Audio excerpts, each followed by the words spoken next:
நம்ம இன்றைக்கி do it your self அப்படிங்கிற கான்செப்டில் ஒரு கிராஃப்ட் தான் பண்ண போகிறோம். அதுக்கு இன்றைக்கி நம்ம grey paper and tissue paper கூட யூஸ் பண்ணிக்கலாம். அப்புறம் யூஸ் பண்ண கேண்டில்ஸ் இதெல்லாம் யூஸ் பண்ணி தான் நம்ம வந்து ஒரு வால் ஹேங்கிங் நம்ம இந்தியன் ஸ்டைல் டெக்கரேஷனில் பண்ண போகிறோம். இது ஆல்ரெடி நான் வந்து யூஸ் பண்ண டீ லைட் கேண்டில்ஸ். இந்த கேண்டில்ஸ் யூஸ் பண்ணி தான் நம்ம வந்து இப்போ அந்த ஃப்ளவர் மாதிரி பேஸ்கெட் ஒன்று செய்ய போகிறோம். எப்படி பண்ணலான்னு பார்க்கலாம். ஃபஸ்ட்டு இது போல் ஷார்ப்பாக ஏதாவது ஒரு நைஃபோ இல்லைன்னா ஏதாவது ஒரு ஷார்ப்பான நைஃப் மாதிரி உள்ள ஸ்கேல் மாதிரி உள்ளது கூட நீங்கள் யூஸ் பண்ணிக்கலாம். இது போல் அந்த கார்னரில் ஜஸ்ட் லைட்டாக இந்த மாதிரி எடுத்து விட்டீங்க அப்படின்னா அந்த கேண்டில் ஆல்ரெடி யூஸ் பண்ண ரிமைனிங் கேண்டில் இருக்கும் இல்லையா, மெழுகு, அந்த வேக்ஸ் அது வந்து வந்துடும் கரெக்டாக.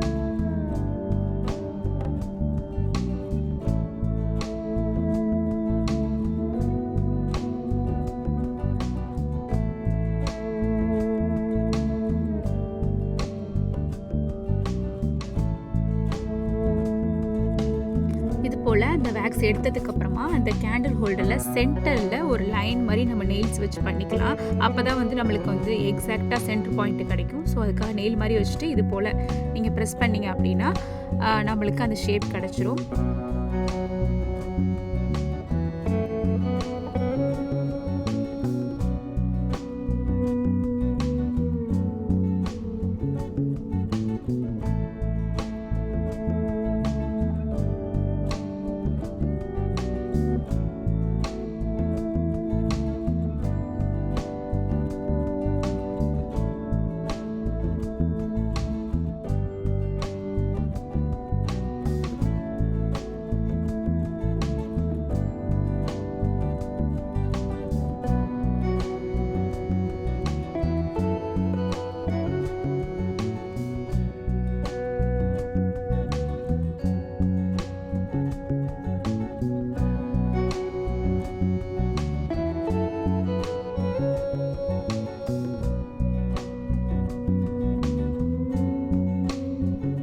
இந்த கேண்டில் ஹோல்டரை இது போல் ஃப்ளாட் பண்ணிக்கிட்டால் பெட்டல் ஷேப்பில் கிடச்சிரும். ஸோ இது போல் நம்ம 6 பண்ணி எடுத்துக்கலாம்.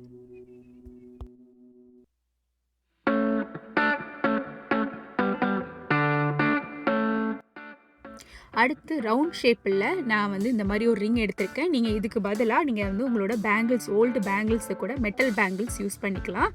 நெக்ஸ்ட் இது போல் ஒரு கார்ட்போர்டில் ரவுண்ட் ஷேப்பில் பேஸ்க்காக கட் பண்ணிக்கலாம். கார்ட்போர்டு தான் இது, நார்மலான கார்ட்போர்ட் ஷீட்டு. ஸோ இது ஒரு ரவுண்ட் ஷேப்பில் நம்ம பேஸ் மாதிரி யூஸ் பண்ண போகிறோம். ஸோ எந்த ஷேப்பில் நீங்கள் ஃப்ளவர் பண்ணுறீங்களோ அந்த ஷேப்பில் நீங்கள் பண்ணிக்கலாம். நான் வந்து இன்றைக்கி 5 பெட்டல்ஸ் யூஸ் பண்ணி தான் பண்ணுறேன். 5 or 6 பெட்டல்ஸ் யூஸ் பண்ணி பண்ணுறேன். ஸோ நீங்கள் அதுக்கு இந்த சைஸ் பேஸ் போதும். இதில் நான் ஹாட் க்ளூ வச்சு நான் ஒவ்வொரு பெட்டல்ஸையும் நான் அதில் வந்து பேஸ் பண்ண போகிறேன்.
போல் நம்ம வந்து அந்த ஃப்ளவர் ஷேப்புக்கு நம்ம இதை வந்து அட்ஜஸ்ட் பண்ணிக்கலாம். நெக்ஸ்ட் வந்து பேக் சைடு திருப்பிட்டு அந்த கார்ட்போர்டை வந்து கொஞ்சம் ஃப்ளெக்சிபிள் ஆகிற மாதிரி நம்ம ஜஸ்ட் பெண்ட் பண்ணி வச்சோம் அப்படின்னா நம்மளுக்கு இந்த ரிங்கில் வந்து அது போய் கரெக்டாக ஃபிக்ஸ் ஆகிறதுக்கு கரெக்டாக இருக்கும். ஸோ அதனால் ஜஸ்ட் வந்து நீங்கள் அந்த ரிங்குக்கு ஏற்ற மாதிரி வச்சுக்கோங்க. அப்புறம் அந்த ரிங்கில் செட் பண்ணுறப்ப அந்த பெட்டல்ஸ்க்கு இடையில அந்த ரிங் வர மாதிரி பேங்கிளோ இல்லை அந்த ரிங்கோ வர மாதிரி வச்சுருந்தீங்கன்னா தான் அந்த ஃப்ளவர் ஷேப் வந்து உங்களுக்கு சென்டர் பீஸ் மாதிரி வரும். ஃப்ளவர் வந்து சென்டராக வரும். ஸோ அந்த மாதிரி நீங்கள் பெட்டல்ஸ்க்கு இடையில வர மாதிரி வச்சுக்கோங்க. அண்ட் தென் ஹாட் க்ளூ வச்சதுக்கப்புறமா அந்த பேங்கிள் இருக்கும் இல்லையா, அந்த பேங்கிளோ இல்லை ரிங்கோ நீங்கள் என்ன யூஸ் பண்ணுறீங்களோ அதை வந்து டவுன்வர்டாக புல் பண்ணிக்கிட்டீங்க அப்படின்னா கரெக்டாக வந்து அந்த க்ளூவும் அந்த கார்ட்போர்டும் ரெண்டும் ஃபிக்ஸ் ஆகிறதுக்கு கொஞ்சம் ஈஸியாக இருக்கும். அதனால் நீங்கள் டவுன்வர்டு வந்து அந்த ரிங் ஆர் பேங்கிள் அதை வந்து புல் பண்ணிக்கணும். அது வந்து ஒரு 1 மினிட் தான் ஆகும் அது ட்ரை ஆகிறதுக்கு. அது வரைக்கும் புல் பண்ணிக்கிட்டிங்கனாலே போதும்.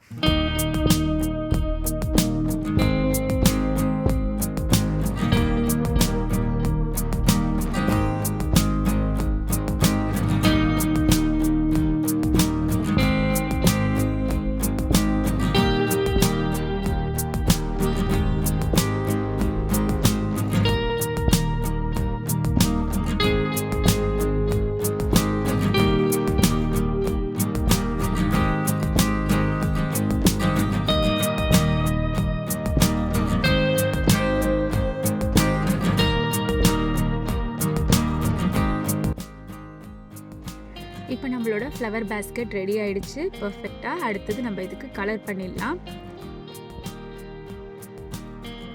எனக்கு யூஸ் பண்ணியிருக்க கலர் வந்து ஆன்டிக் ப்ரான்ஸ் அந்த ஷேட் தான் யூஸ் பண்ணியிருக்கேன். இது வந்து ஒரு ஆன்டிக் கோல்டு ஃபினிஷ் கொடுக்கும், அதுக்காக நான் யூஸ் பண்ணியிருக்கேன். இன்கேஸ் உங்கள்கிட்ட கோல்டு கலர் இருந்தால் கூட, கோல்டு பெயிண்ட் இருந்தால் கூட நீங்கள் யூஸ் பண்ணலாம். கோல்டு ஸ்ப்ரே கூட நீங்கள் யூஸ் பண்ணலாம், அது இன்னும் ஈஸியாக இருக்கும். நீங்கள் ஜஸ்ட்டு பெயிண்ட் கூட பண்ணலாம். நம்ம வந்து ஸ்ப்ரேக்கு பதிலாக இன்றைக்கி பெயிண்ட் யூஸ் பண்ணுறதுனால டபுள் கோட் கொடுக்க போகிறோம். ஃபஸ்ட்டு கோட் நம்ம முடிச்சாச்சு.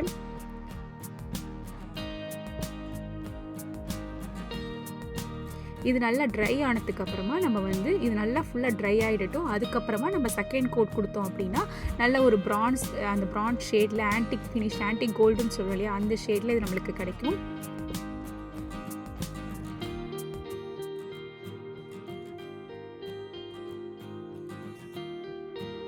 இப்போ செகண்ட் கோட்டு முடிச்சாச்சு. இந்த செகண்ட் கோட் நல்லா இந்த ஃப்ளவர் பேஸ்கெட் வந்து ட்ரை ஆகட்டும். இதுக்கு இடையில நம்ம இதுக்கு தேவையான ஸ்ட்ரிங் பண்ணிடலாம்.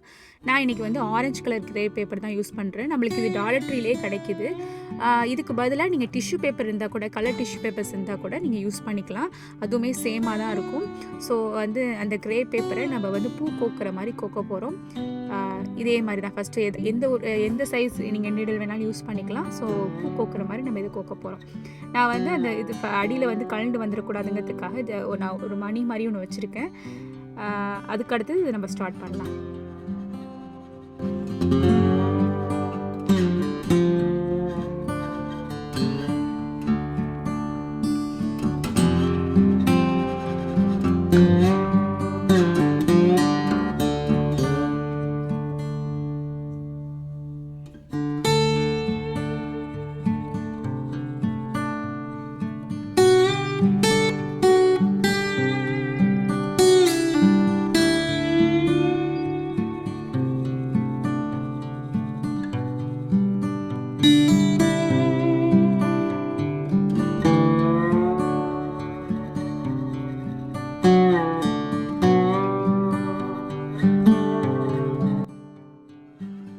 இப்போ நான் எனக்கு தேவையான அளவுக்கு எவ்வளோ லென்த் வேணுமோ அந்த அளவுக்கு நான் ஃபினிஷ் பண்ணிட்டேன்.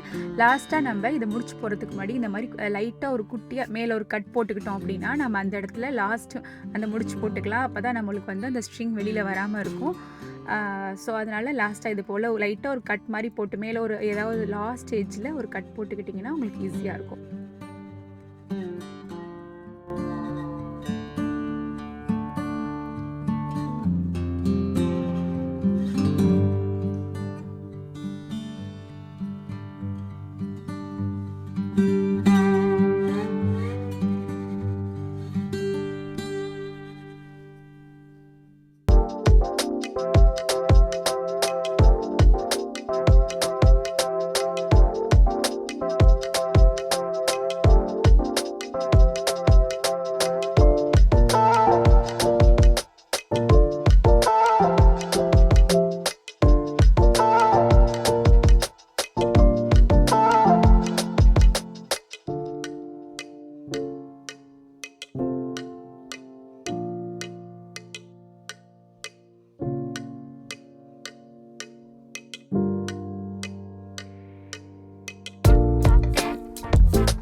உங்ககிட்ட இது போல் டீ லைட் ஹோல்டர்ஸ் இல்லைன்னா இது போல் பெல் வந்து நம்ம டாலர் ட்ரீலேயே இந்த கிறிஸ்மஸ் டெக்கரேஷன்ஸ்லாம் நிறைய பெல்ஸ் வரும். நீங்கள் அதை கூட இந்த மாதிரி அந்த பெல்லை மட்டும் எடுத்து இந்த மாதிரி ஸ்ட்ரிங்கில் கனெக்ட் பண்ணிக்கலாம். இந்த ஸ்ட்ரிங் வந்து நான் டிஷ்யூ பேப்பரில் பண்ணது.